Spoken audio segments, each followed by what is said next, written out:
Greetings, everyone! Today we have got ourselves a patch video.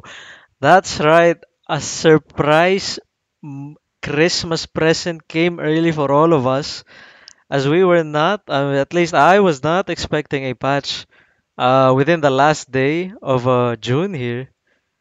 And we were expecting the patch to drop like somewhere July because Ben Brode was saying on the Discord that they were gonna have the meeting this Monday and then they were trying to implement the patch by next week. But apparently they were able to implement the patch by the end of the week. So here on June 30, on Thursday, they posted, it says they're June 29. I guess they posted it in like Western time because I'm here in the Eastern place, and yeah. So anyway, we got the patch. The way we're gonna do this is I'm gonna read the entire patch line for line, so we are listen only friendly. Because I know a lot of people, much like myself, when we watch patch videos like this, we just leave it running on a second screen or we download it and we listen to it on while we're driving in a car or something. So yeah, so we'll do long form reading of the patch first. If I have any initial reactions or initial thoughts, I'll share them. And then after we go through the entire patch, I'll go with like a summary, what I think about the patch in general, some meta predictions maybe. So yeah, that's it. That's how we're gonna do this. So the June 29 patch notes, our very first Marvel Snap patch, very exciting. All right, so let's get into it. So developer note, this patch will require players to re-download assets.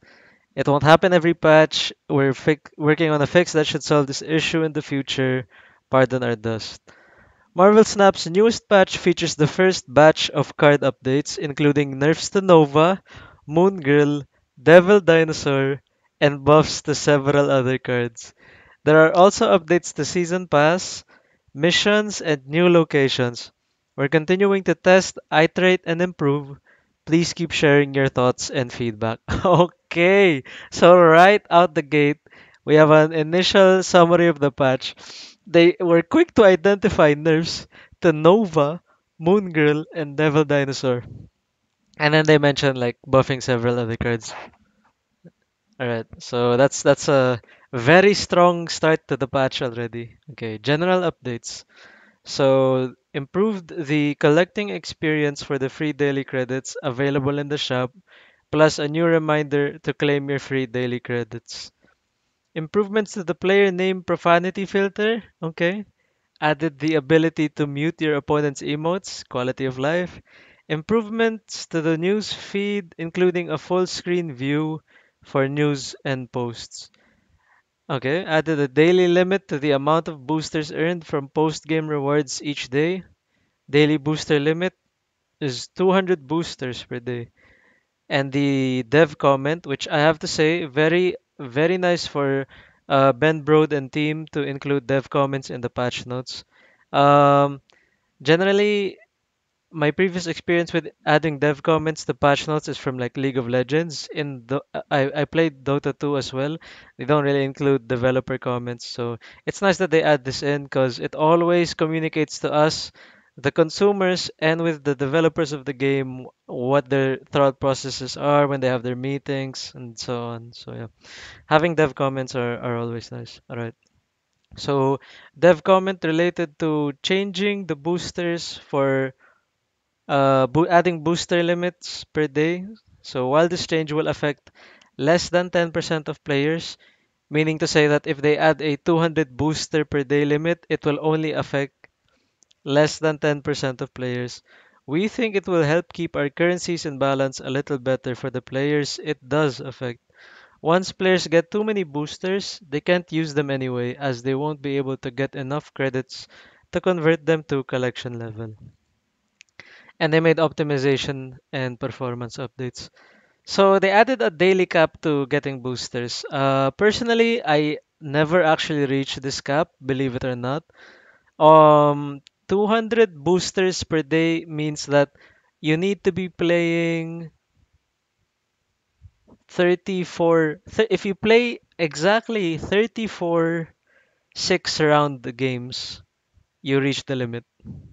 Because 6 times 3 is 18 times 10, 180. And then 6, 12, 18 plus one more excess game. So that's like, yeah. So 34 games for you to reach this limit. They were able to identify that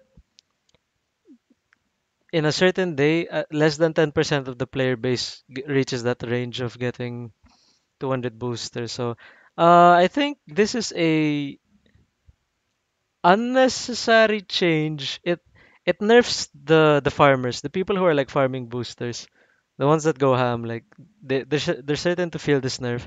Otherwise, the rest of us 90 percenters are unaffected. So yeah. Okay. They made general quality of life improvements here, and as you'll see in the notifications in the shop, I cleaned it out already, but yes, you'll see there in the bottom left. Normally there would be no notification here, but I already claimed it. If you haven't claimed your daily credits, it will pop a red notification here, much like how you see in your collection. You'll see like a red dot there that indicates one. So that's quality of life. Because funnily enough, sometimes I forget to claim my daily credits myself. So yeah. All right. Other than that, some other quality of life stuff. Good stuff. All right, let's move on to missions. Missions. It is now easier to complete the win allocation with only one card. Daily missions. All right, that's nice. For when you just casually will have to run Namor XD. Normal mission objective has been reduced to 1. Hard mission objective has been reduced to 2. Missions with complete missions as a goal will now make progress when players actively claim missions instead of when missions are merely fulfilled. Okay. So the first half of this missions change is that it's basically saying missions are now easier to complete. So it used to be, can I have an example here? Let me check if I can bust an example. All right. So if I head to missions, so normally I think it means when the play 3 cost cards is 4, instead of having to play 4 3 cost cards, you only need to play 2. And instead of winning uh 2 matches with Snap, you only have to win one. Normal mission objective has been reduced to 1. Hard mission objective. I guess that's what that's trying to say. It's basically you need to perform less games to fulfill the objectives with that first half of change. And then the second change there affects your daily change. So complete missions. What you can do is if the previous day you were able to complete a mission, what you can do now instead of claiming it, just leave it there sitting in your mission log. Wait for the next day reset whenever that is for you. For me, that's 11 a.m. So when 11 a.m. hits, the 2 missions that I left here unclaimed, I can just claim both of them and then my daily challenge finishes automatically. And if I'm busy for that day, I don't have time to play that day, which is like I don't know. Marvel Snaps like takes very little amount of time anyway. So if you want to front load your missions to complete your daily challenge for that day, leave 2 missions unclaimed, wait for the reset, claim the both of them, claim your daily challenge, and then that's it. That's the mission changes that they made. All right, back to the notes. Season Pass updates here. Starting with Season 2, Premier Season Pass purchase now unlocks the first reward instantly. So that's free 1000 XP. Okay. Increased XP rewards granted for completing season missions. This should make it easier to complete the season pass even if you just do the missions. Okay? I'll get into that later. Season pass rewards updates. Increase total credits rewarded over the entire season from 2.1k to 2.4k credits. So they buffed the amount of credits you get in the pass, decreased total boosters rewarded over the entire season from 200 to 185, and they nerfed the amount of boosters you get. So, okay, and season pass meter now displays current season pass level instead of next season pass level. Season pass meter displays current level instead of next season pass level. Ah, okay, okay. In it's in the okay, let me bring out the handy dandy client for us here. All right. So it says here, I believe, in season pass, in instead of getting instead of 43 indicating the next level to get, it's the current level you are. So I'm currently at level 43, and if I get 1000, it launches me up to 44. So that's more like that's like better now because you'd used to think that the number here was the level you were currently at when instead it was the level you were going to be when you finish the bar. So anyway, quality of life there in terms of like like sensory. Uh, they buffed the season pass rewards of the basically. So converting booster rewards into credit rewards is much better because it's easier for you to gain boosters just by naturally playing the game, and you only get gated credits are gated by missions by time, and missions are gated by time. So yeah, you want to be getting more credits, and they're trading your booster rewards for credits. So that's a buff. um they also made it friendlier for more casual players to be completing the season pass with missions, because you also get season pass XP just by playing the game naturally. So some of my friends are like way ahead of me in the season pass because they play the game in more volumes, in larger volumes than I do, which like respectable. They belong to the less than 10% of people who Ben Bro made a daily booster cap for. All right, and then otherwise, this also they give you one K XP for free on the next pass that we get after Atlantis pass. Okay, so we're finished with general updates. Overall, a lot of quality of life, a lot of buffs overall. They made things easier and more casual player friendly. So yeah, nice to see these general updates. Okay, and now we're heading to the juicy part. We're heading into card updates now. Okay, so I'll be slightly chill when we pass through this the first time, and then later we can like go ham with it. So let's start. First we have Colo Colossus here. All right.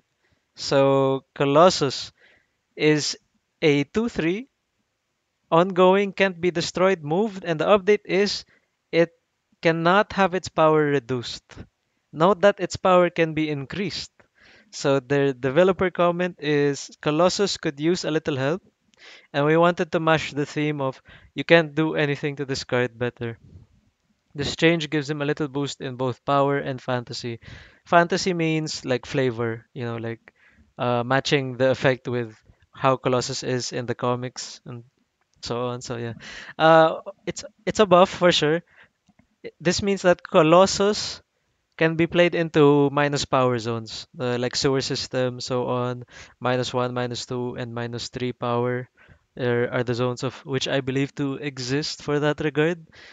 Um, is he going to be? Okay, let's not answer questions about if they're going to be playable or not. So yeah, that's a good buff.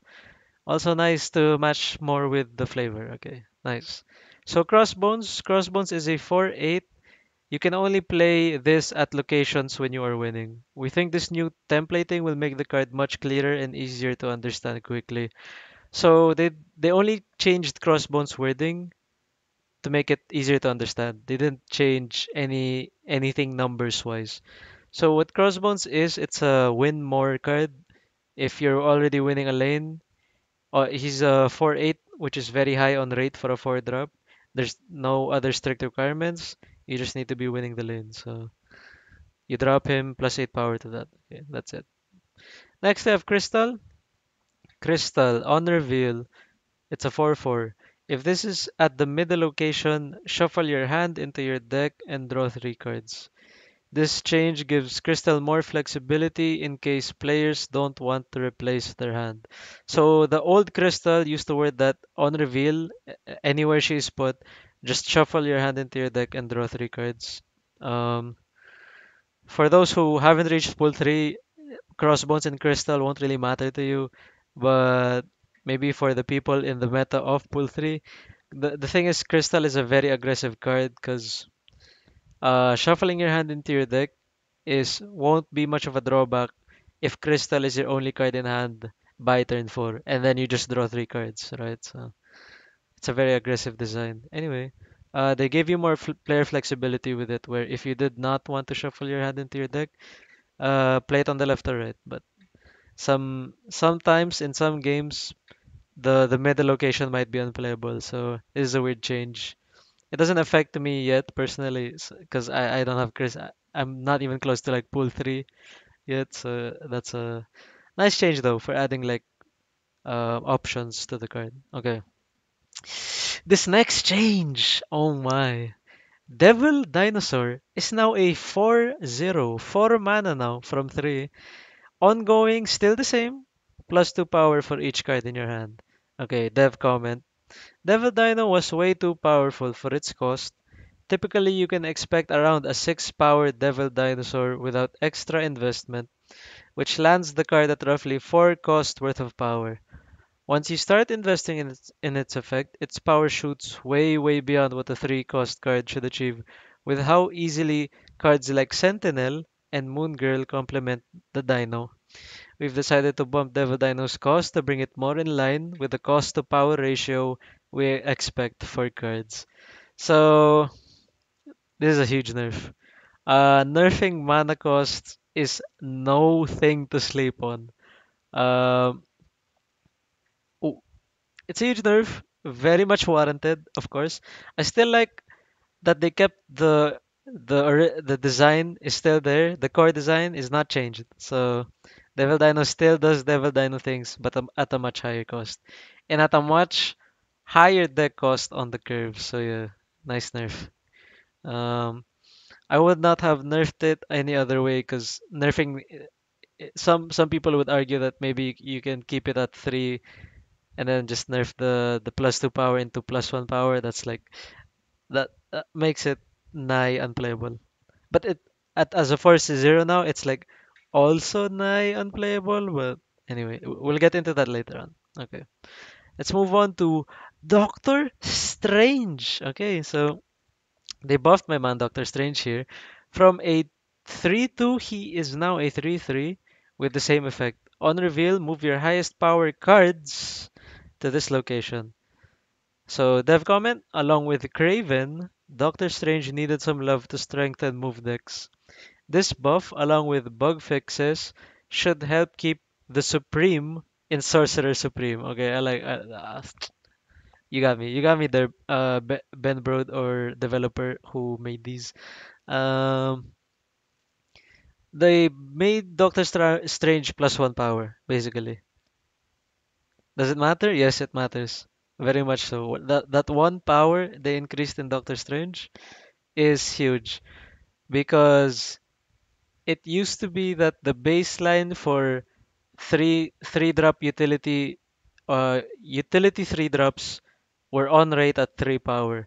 For some reason, Doctor Strange was below rate, and his effect wasn't even that crazy. He just moves cards to the location. So it's nice to see that Doctor Strange is with rate for utility 3 drops now as a 3/3.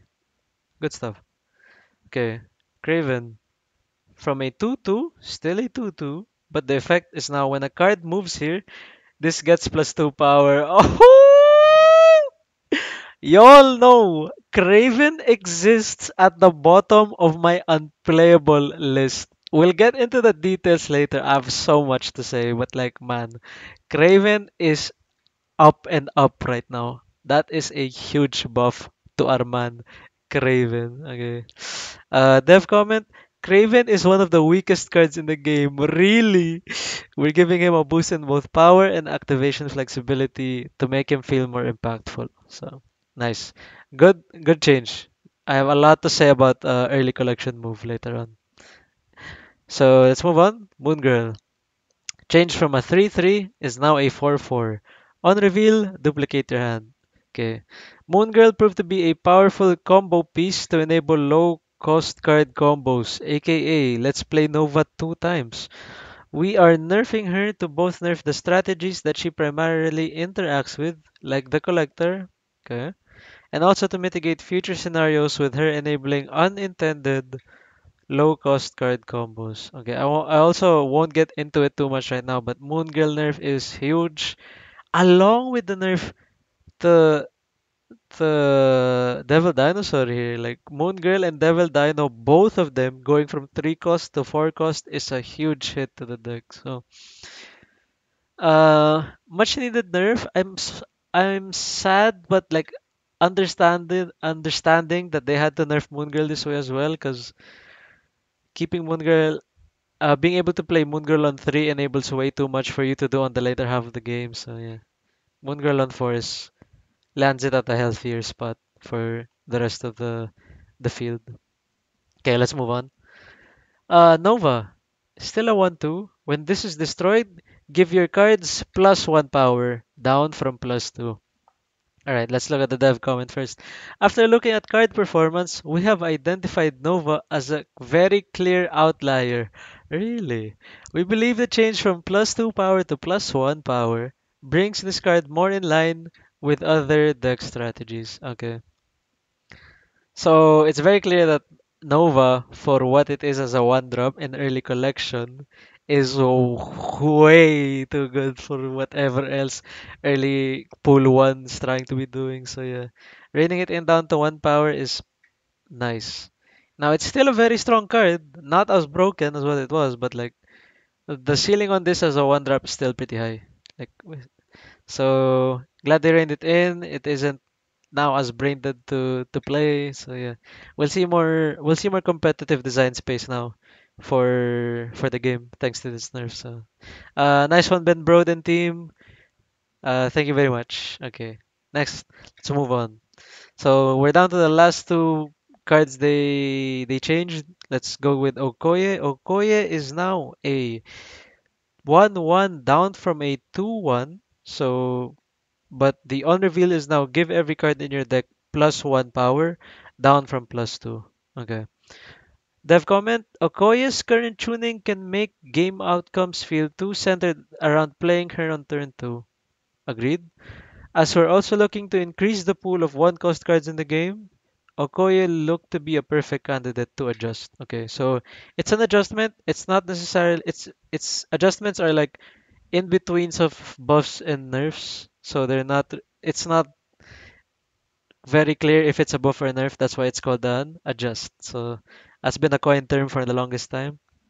Um, I won't go too much, but Okoye being a one drop and Okoye buffing your entire deck for +1 power seems more balanced. It seems more fair. It seems more okay to play. And actually, like I like this change also in general. So good change. All right, let's move on.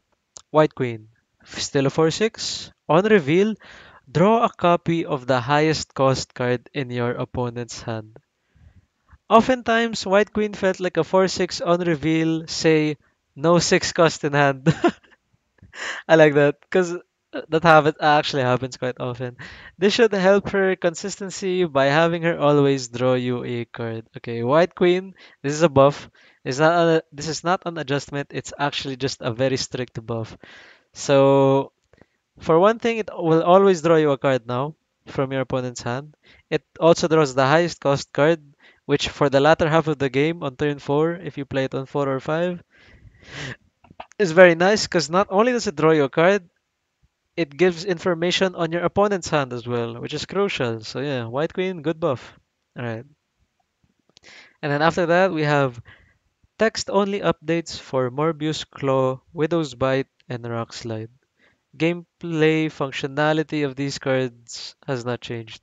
So I'm assuming they just changed some of the wordings in there.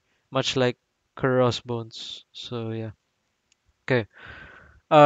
Those are the card nerfs and buffs and adjustments. Very nice. Well played. I like it. Um, let's move on to location changes now. So, locations. General. Locations with effects that say at the end of have been changed to say after. Gameplay functionality has not changed. Decreased the appearance rates for negative zone, space throne, and nowhere. Okay. So first thing to note, at the end of have been changed to after. So at the end of turn three, usually stuff like Murder World. At the end of turn three, destroy all cards here. So now it words like after turn three, destroy all cards here. Okay. It uses less words and characters in general. So that's a buff. That's a buff to reading. And for like illiterates like me, that's a huge buff. Nice. Okay, new location. Oh, sorry. Decrease the appearance rates for negative zone, which is a minus power zone, space throne, and nowhere. Is a buff to aggro because aggro has a hard time playing into minus space zones. If you're playing Squirrel Girl, less odds of space throne, where a squirrel is sitting up, which a squirrel is sitting upon, and nowhere it means there's just more zones to play with. Okay. New locations. They're adding new locations to the base set, Starlight Citadel. After turn 4, swap the position of each location. So I've never encountered this location. I believe that among the three locations, right, since they're all revealed, after turn 4, they just move around. So that's actually crazy. Okay, that's the main. When you play a card here, destroy it. Previously, this effect was seen on Nowhere. Okay, so they changed Nowhere. Nowhere is now Death's Domain. Alright, and then they added the third and final one, which is the Icebox. Give a card in each player's hand plus one cost. Okay, okay. I was checking to see if it was the entire hand or like just one card. So it's a basically Iceman as a zone where it only gives one card in each player's hand plus one cost. Okay, so those effects are usually the no fun allowed effects. Luckily, it only hits one card, so it won't be as bad. If it hit your entire hand, that would just be terrible. So um, it's a nice zone to have, I guess, as for variations in games. If it hits your sixth drop and your sixth drop becomes seven, and there's no limbo or there's no other cost reducing effect, your six drops like might be just dead in your hand. Otherwise, yeah, it could ruin your turn sequences as well. So that's crazy RNG on having icebox in the pool. Okay, location updates. Nowhere now reads on reveal effects do not happen at this location. So what nowhere used to be is now death's domain, and nowhere is basically Cosmo now as a zone.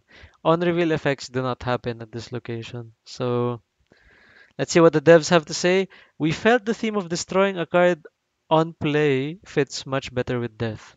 So we shifted the effect to death's domain and gave nowhere a new ability. Okay. So nowhere is now Cosmo. Fun fact with nowhere having Cosmo's effect, in the MCU actually, Tanelir Tivan, the collector, lives in nowhere, right? And he actually has Cosmo as a one of the things that he's collected there, I believe. And along with Cosmo in the collector's collection in nowhere is like a Howard the Duck as well. Anyway, so fun facts about MCU. So flavor win on nowhere here. Nice. All right, mirror dimension. On turn 4, transform into one of the other locations. So they adjusted it. Mirror dimension used to read on turn 3, so they moved it one turn later. See what the devs have to say. This change should help make mirror dimensions interaction with location reveal effects such as Tinkerer's Workshop more clear. This also makes the transformation timing consistent with West View. Okay, so one thing to point out there. Since mirror dimension procs on turn 4, if mirror dimension hits West View, it will then transform into a random location. So mirror dimension becomes west view becomes a random location. It's more consistent, it's easier to play with, because sometimes if you get mirror dimension and you have west view alongside, if it hits west view, it won't turn into a new location anymore. Oh wait, it still will, but a turn later. So am I reading that right? Yeah, yeah. It all happens on one turn now, instead of having to wait an extra turn and having to set on two west views. Okay, alright, fine. Fair enough. So yeah, mirror dimension consistency changes with other locations. Alright. And now let's go to bug fixes, which is the final segment of the patch. Fixed an issue with certain devices that would cause players to get stuck at the splash screen or first tutorial mission first match. Never happened to me. Lots and lots of fixes for various characters and variant card arts. Nice, I love the art. Fixed an issue that caused bar with no name sound effect to endlessly loop even post game. Never happened to me. Sounds XD. Fixed an issue that would cause bar with no name to have no sound effect. Never encountered if bar with no name had a sound effect. All I know is if you like hover a card to play and bar with no name's there, the bartender like zooms in and then he's like, "Don't play a card here," you know. So that's. But sound effect wise, I don't think I've ever encountered it. Anyway, that's nice. Addressed an issue that would cause elements from the game screen to show behind cards during the end of game card upgrade sequence. Oh, this happens quite often. Uh, Elements from the game screen to show behind. Okay. Anyway, yeah. Sometimes the UI, there are a lot of like UI weird interactions. Fix the problem that would cause Uatu. Oh, I was calling him Vatu the whole time. Apparently, it's actually Uatu. Uatu, the watcher's visual effect to show up if your opponent had him in hand or in play. So I think the visual effect of Uatu was the eyes. He has like eyes on the zones. Show up if your opponent had him in hand or in play. Oh, so it would basically give you free info if your opponent has Uatu. Okay, so they fixed that. Resolved an issue that would prevent cards unlocked from Season Pass rewards from being infinity split. It would prevent cards. So the cards currently in Season 1, which you unlock from Season Pass, is the variant for Cosmo, variant for Namor, and variant for Wave. Apparently, there's a bug that prevented you from doing an infinite split. So now you can do that. Okay, good fix. Fixed an issue where Doctor Strange would stop attempting to move cards too early if it made unsuccessful attempts, such as on Colossus. But stop attempting to move cards too early. I think it means to say if you play Doctor Strange, right? And then you had the only legal targets are three drops. Let's say you had a Colossus and a Sentinel. If Doctor Strange tried to move Colossus first, it would then just stop the effect entirely and it won't move Sentinel. If that's how I understand the bug. But then I've never played with move pre-patch, so like at least they fixed it. So now what would happen was if you had Colossus and Sentinel and you play Doctor Strange will check if it can move Colossus. It can't. It will still continue the effect on Sentinel and Sentinel will move. So yeah. They fixed the consistency with those interactions, I believe. Okay. Fixed an issue where Doctor Strange wouldn't always pull cards if there were multiple cards with the same power. Okay, I think it's still in line with my example. Alright. Fixed an issue where the hard win allocation with 4 cards mission was not giving the right rewards. Okay. Fixed an issue causing Domino and America Chavez to interact unexpectedly with Weird World. Okay. Weird World is the zone which says you draw from your opponent's deck.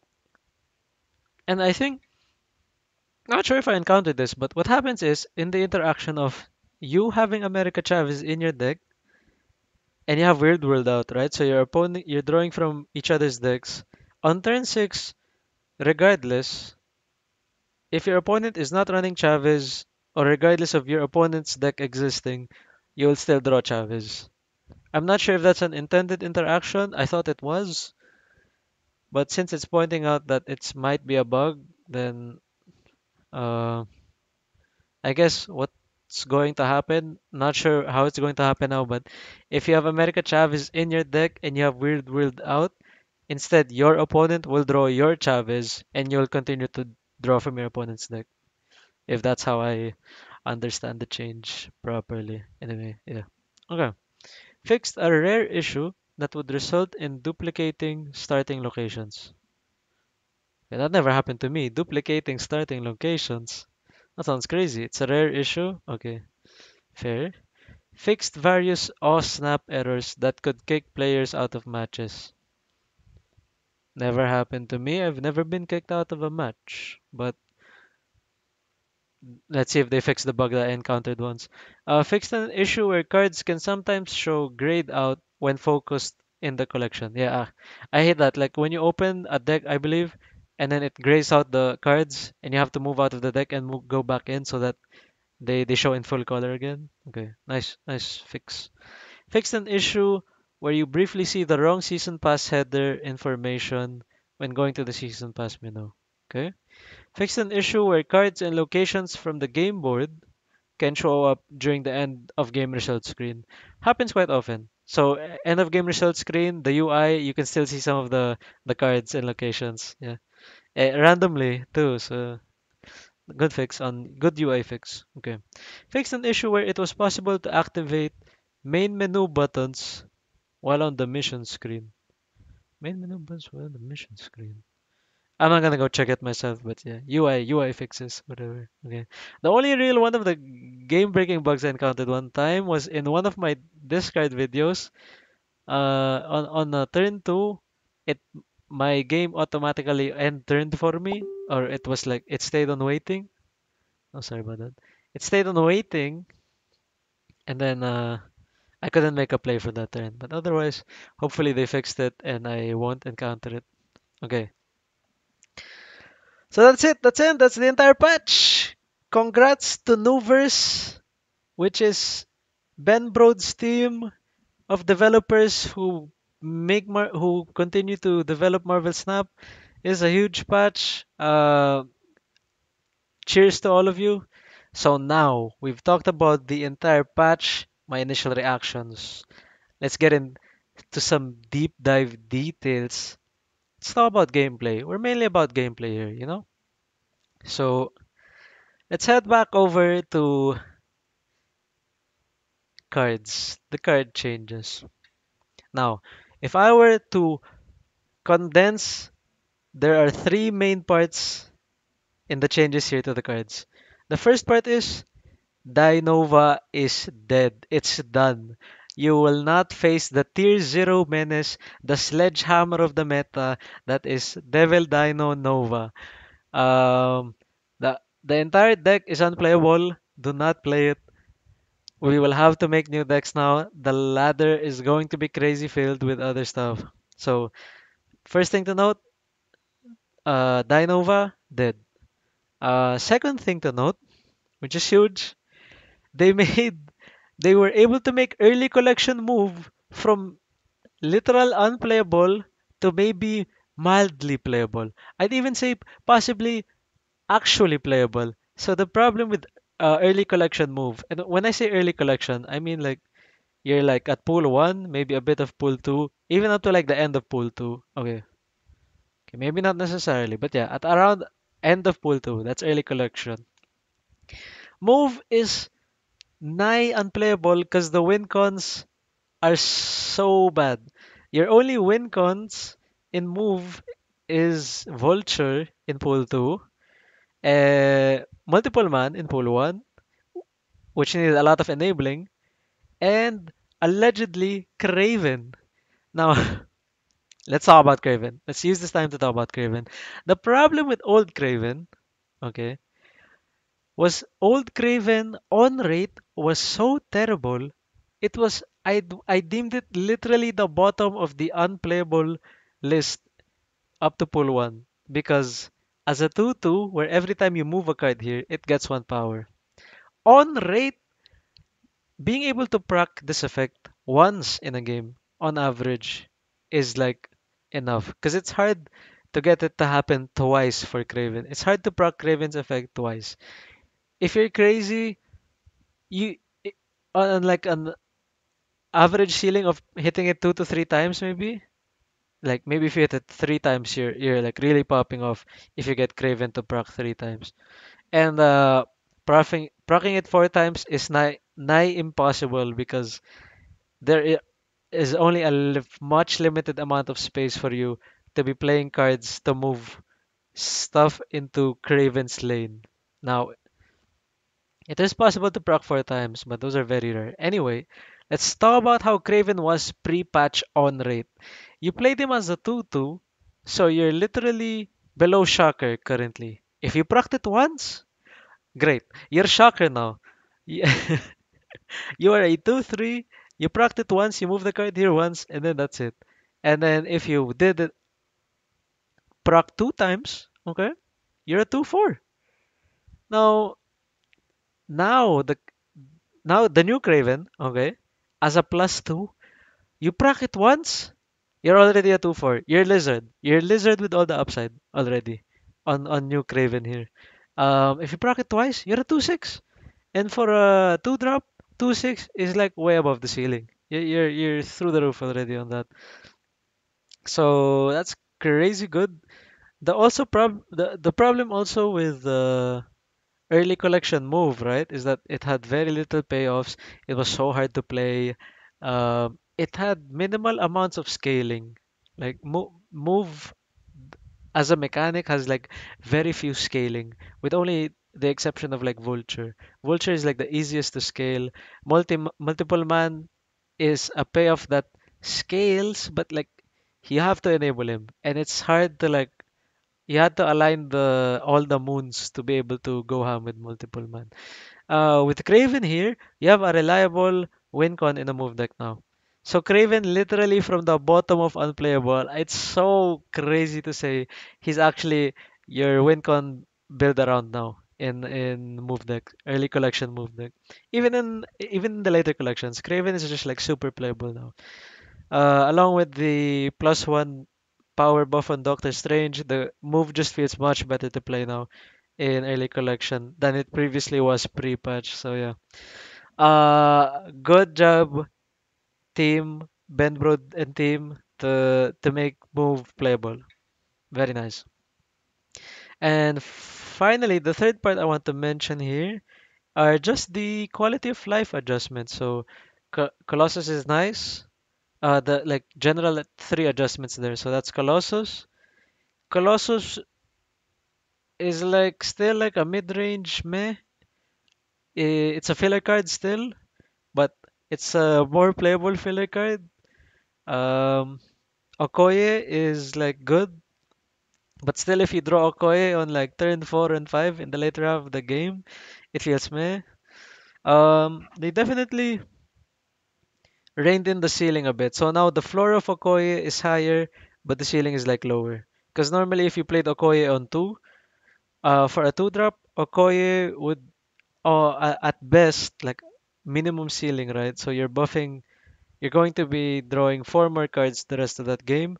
Okoye, as the pre-patch, would net you 9 power. Okoye, in theory, would net you 9 power for a 2 drop, which is absurd, right? So making it a 1 drop +1 power makes the ceiling of this more of if you played it on 1, like Okoye on 1, and then you draw 5 cards, right, the rest of the game.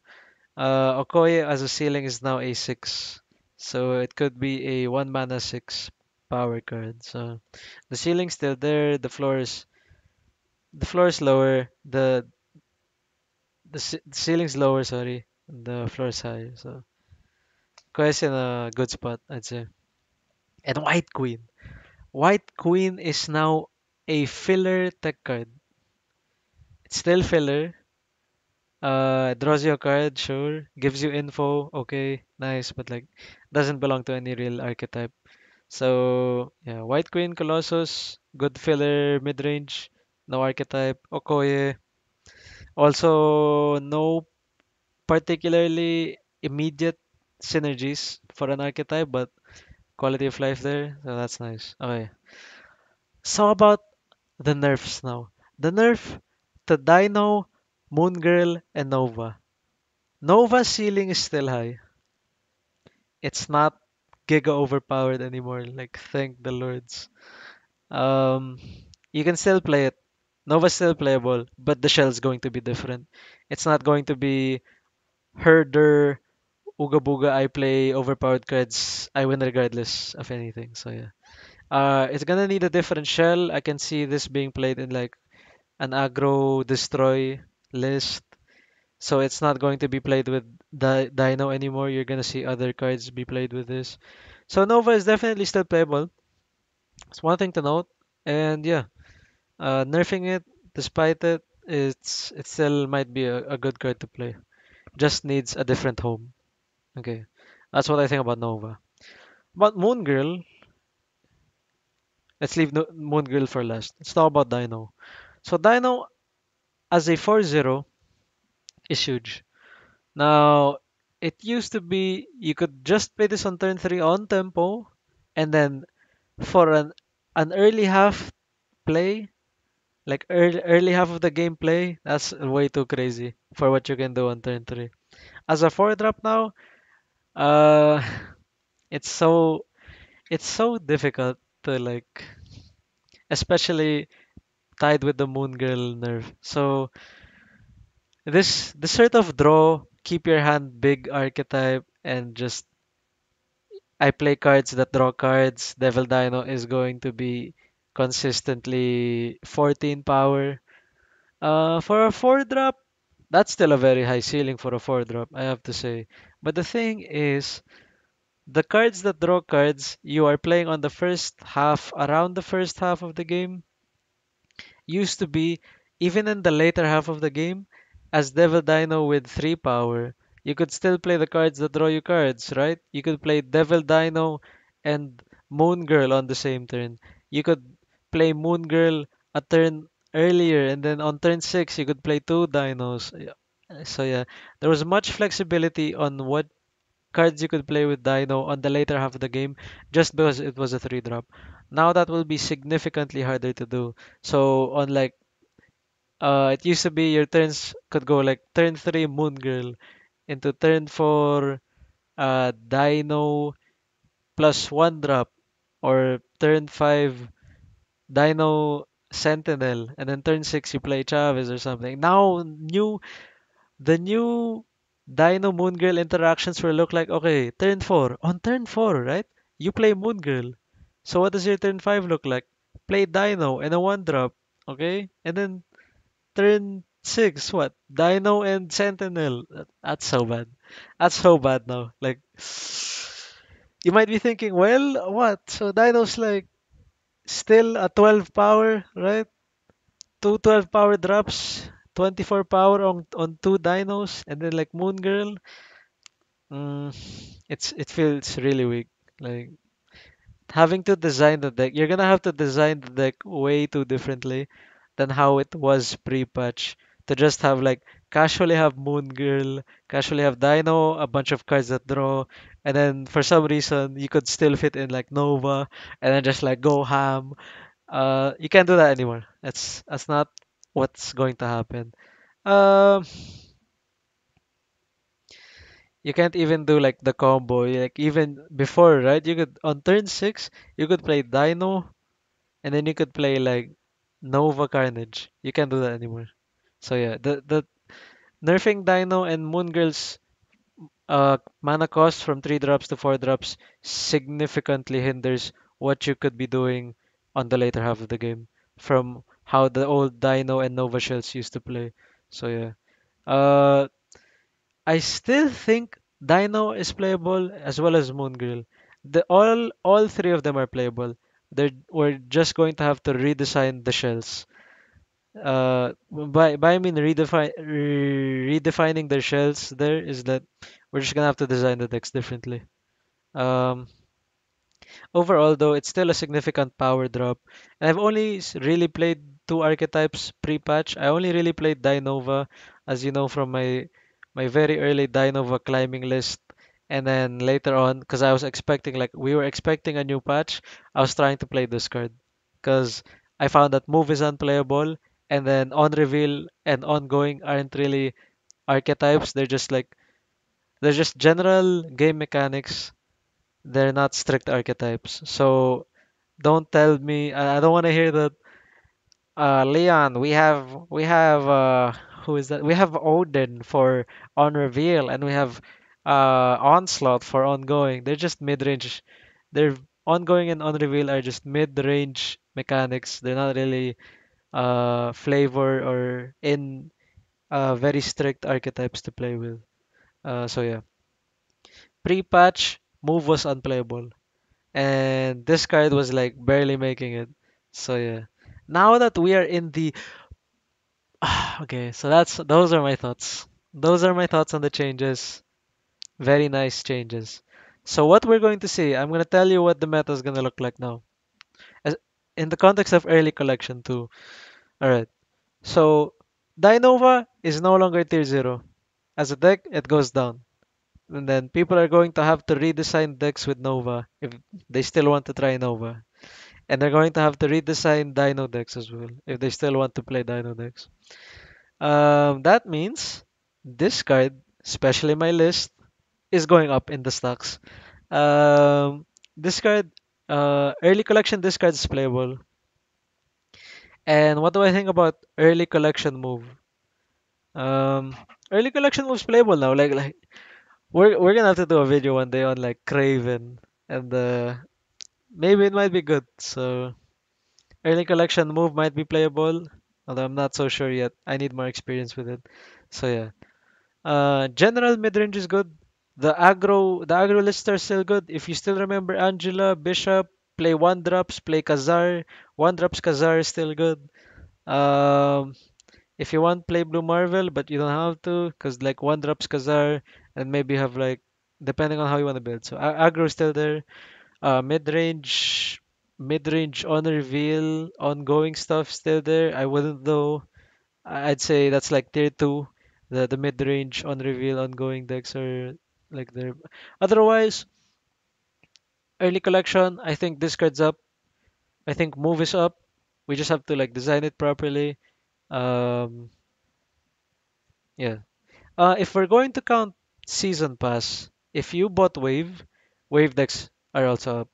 So the wave deck looks like Sunspot, and then maybe if you want, you can play Domino. I'll have to check first as a two drop, and then the rest of it, you start the curve on turn three. You start the curve on turn three. You play wave. If you draw wave, other three drops, and then you play a bunch of six drops. Six drop on turn four, past turn five, turn six infinite, something like that. So yeah, I think that's around tier one to two as well. So yeah, uh, we're gonna be doing some discard. We're gonna try move. I'm also gonna build wave. So those are the three decks I'm looking to play post patch, and then we have just aggro and mid-range stuff going on. So yeah, that's for at least in the context of early collection, which is up to pool 2. So that's where we're at. Dino and Nova, good nerfs. Nova's still more playable than Dino and Moon Girl, I'd say. The Dino and Moon Girl nerfs belong in the same archetype, the draw archetype, and those two nerfs are way too big. The nerf on Nova is big, but it's more playable than the other two, basically. And they're going to be have to be designed separately. Am I inclined to do that? We'll just have to see. So yeah, that's it. That's the entire patch. So thanks for joining me. We we did the long form reading of the patch, my initial reactions, my long form analysis of the card changes, and we did a meta prediction. Moving forward, I'm definitely going to have to update the tier list. I might include up to pool two now as well and so on. But yeah, um, I won't have any videos for a while because I am going to go on vacation from like July 1 to 5. So I'll be back on July 5th. So for the first 5 days of July, you're gonna have to have fun, figure out the meta without me, and then when I'm back, we're gonna make more videos. We'll make more decks and we're gonna be popping off. So yeah, thanks for joining me. Um, Dummy Thick Leon here, and I'm out. Let's go. I'm going ham.